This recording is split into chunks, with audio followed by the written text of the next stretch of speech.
I continued my way up north to the Scottish Highlands, leaving behind Iona and Mull, with their tales of the wanderings of Mary Magdalene, and Ayrshire, a land shrouded in mist and mystery, where legends tell that the Knights Templar, driven underground by persecution, sought refuge here amidst its rugged beauty, leaving behind cryptic symbols that still dance along its windswept shores and hidden chapels.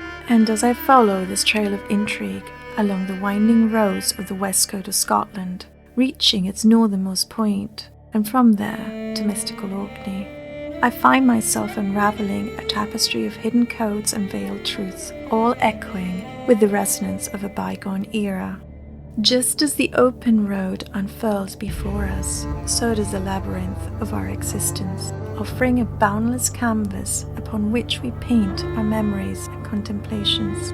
A road trip becomes a pilgrimage of self-discovery, a sacred voyage where the rhythmic hums of tires and asphalt become a backdrop for introspection, a cathartic space to decipher the cryptic passages of our journey in life and to piece together fragments of insight and research, much like assembling the scattered shards of a grand historical puzzle. Carried by the winds of curiosity and following my North Star, my tireless pursuit in the footsteps of the Knights Templar now takes me south to their preceptory of Maryculter House in Aberdeen, tracing the enigmatic narrative etched into Scotland's eastern shores. The Knights Templar were once the most powerful order in the world for almost 2 centuries, until they were falsely accused of crimes they never committed, and arrested on Friday the 13th October 1307 by orders of the French King Philippe IV of Philippe le Bel. The orders, issued a month in advance in sealed envelopes, were to be opened all at the same time throughout France, as a mortal blow to the temple. Jacques de Molay, the order's last Grand Master, had been lured to Paris to attend a funeral on the 12th of October as a pallbearer for the king's sister-in-law, Catherine of Courtenay. Arrested at dawn the next day, the order's Grand Master was caught by surprise, or was he? Many brothers escaped and silently slipped away, together with their secrets, treasures, and Templar Fleet, never to be found. Shrouded by the safety of the autumn mist and betrayed by the greed of mortal men, but driven by hope and a love shared between brothers, they became ghosts, surviving among the shadows, in some way living, and yet forced to be dead to the world. And yet, their persecution would continue, with endless attempts to delete them from history and deny them what is rightfully theirs, even today. Excommunicated Scotland would become one of the many unbroken links between their past, present, and future, as it had always been a home to the Knights Templar since they were granted lands in 1128 by King David. Here, they once owned over 600 properties, and yet little remains of their presence nowadays, but their name and a few scattered graves, haunting, ghost-like, and mentions in vague and unknown local stories and myths. However, the Knights Templar survived and still live on. In fact, they never really disappeared, as the order was never fully dissolved in Scotland and many other places. They even left clues and messages hidden in plain view for those who were meant to find them. I wasn't prepared for what I experienced when I arrived at Maryculter House, one of their main preceptories in Scotland, founded by Walter Bissett, Lord of Aboyne, between 1221 and 1236. Maryculter's purpose as a preceptory was twofold: to recruit and educate new members for the order, and to bring in revenue. Its main occupation was farming, with income also from fishing and the meal mill, which served the whole parish. It was the most extensive of the order's properties in the northeast, and was in fact second in importance only to their headquarters at Torfishen in West Lothian, which is often wrongly mentioned as being solely hospitaller. Although most of the current main building of Maryculter House dates from 1618, parts of the Great Hall and the stone-vaulted cellar, which runs beneath, are medieval and survived, much like the Templars in the safety of darkness. By the French window of the Great Hall, a trapdoor in the wooden floor next to a sofa conceals a spiral staircase which leads down to the ancient Templar vault, believed to be an escape route used by the Templars of the oldest continuously inhabited dwelling in the area. In this unique historic hideaway, time seems to have stood still, as it refuses to forget the brave Templars. Something that I'm also guilty of, as my heart hurts for what the world did to the Knights of the Temple. I tried to hide a runaway tear as I walked through the threshold of Maryculter house, back in time and into the world of the Knights Templar. It was after midnight when I arrived, after a long but beautiful sail and drive from the ancestral lands of the St. Clairs in Courtenay. My room's number, of course by chance, was the Templar Masonic Master number 11. My own number, as I was born on an 11th day at 11 a.m. This highly mystical and intuitive number is also connected to the other master numbers 22 and 33. 11 is in the final series of steps in the winding stairs of the Fellowcraft in Freemasonry, like the staircase in King Solomon's Temple, made up of 3, 5, 7, 9, and 11 series of steps. It also represents the 11 apostles after the defection of Judas, and the 11 sons of Jacob after Joseph went into Egypt. In Templar Freemasonry, 11 is still significant, as it is the constitutional number required to open a commandery, alluding to the 11 true disciples, like the initial founding Knights Templar, who were really 11 and not just 9. I took the key that fate handed me with a deep sigh. Fate often greets us on the very road we take to avoid it, and no matter where I went in the world, it always led me back to the Knights Templar. I sighed and said a silent prayer for their souls, feeling their presence and memories as I made my way up to my room. Sleep took me into its kingdom sooner than expected.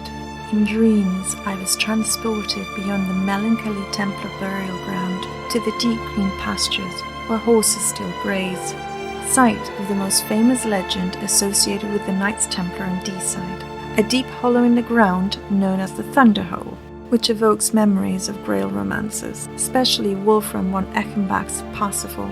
Thunder Hole is the Scottish legend of Godfrey Wedderburn, whose father had settled in Maryculter after holding high office in the Pope's household.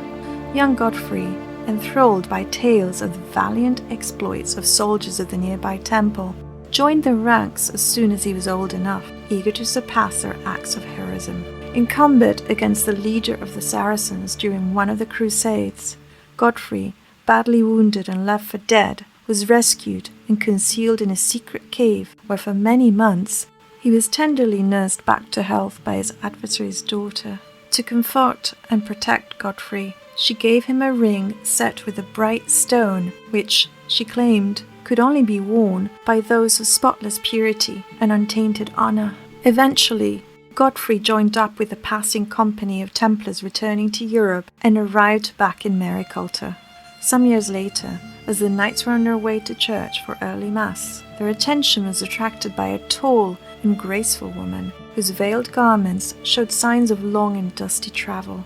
When she saw Godfrey, she cast aside her veil and embraced him. It was a Saracen maiden who had saved his life in the Holy Land. When Godfrey told his story, the Grand Master repeatedly refused to believe that the Templar had kept his vow of chastity, until, in a rage, Godfrey sprang at the Grand Master and struck him to the ground, whereupon he was sentenced to death. But due to his great services to the Templars and deeds of valor, Godfrey was allowed to die by his own hand, and his last request was that his body might be buried in a lovely spot by a stream. As he drove the dagger into his heart, the Saracen maiden suddenly appeared and, snatching the ring she had given to him, forced the Grand Master to put it on. In an instant, a great blinding light flashed from heaven, and a blue bolt of fire struck deep down into the earth where he stood, and the Grand Master disappeared. The triumphant maiden then tore the dagger from Godfrey's heart and plunged it into her own heart. The awestruck Templars threw the charm across the fields, and the legend says that to this day, on the anniversary of the tragedy, it shines with a pale blue light. If anyone finds it, then mindful of its power, he should only wear it if he has a pure and noble heart. The heart was one of the most important things for the Knights Templar, and mine ached, for this had gone unnoticed by the world. Then, but also centuries later, As I made my way outside, my gaze was drawn to the green fields where horses peacefully grazed, remembering last night's dream and the legend of Godfrey, the sacrifices we make for love. Bringing my hand to my center, my heart heavy with memories that were not mine, I wondered where Godfrey was and the maiden that gave her life for him, where they all were, the knights who had once called Maryculter their home. Although I knew it was wishful thinking, I hoped that all of them had finally found peace.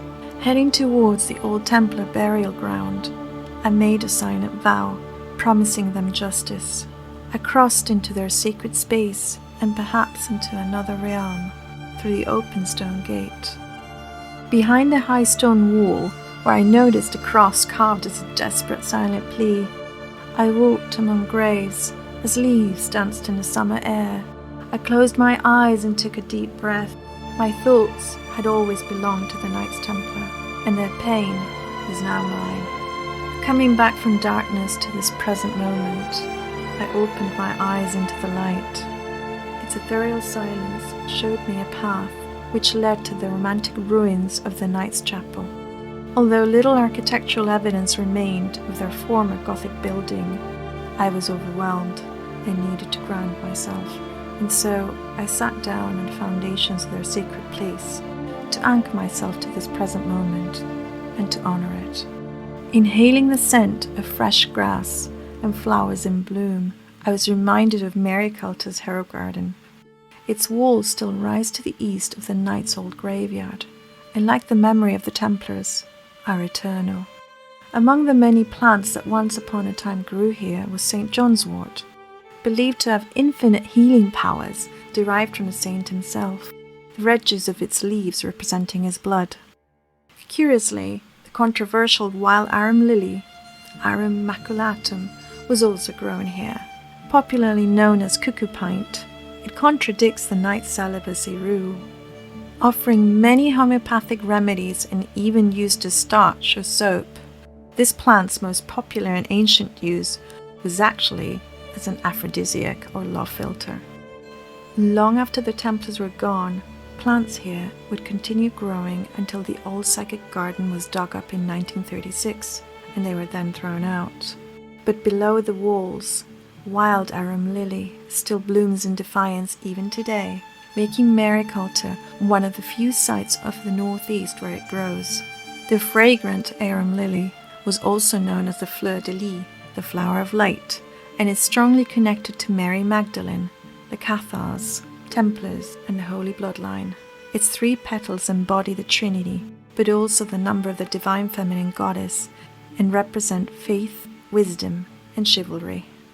Saying a final goodbye, I walk among Templar graves, filled with sadness, but also hope. I make a solemn vow for myself, but wishing for it to be embraced by all those who cross my path. May we learn from our mistakes and human arrogance. May we wear humility's white mantle of untainted purity. May we always lead with our hearts, kindness and generosity. May we fight, live and die with compassion, valor and honor. May we never stop seeking the immortality and truth of eternal wisdom, vowing to take up the cross and inheritance of the Knights Templar, who as the wild arum lily forever live on.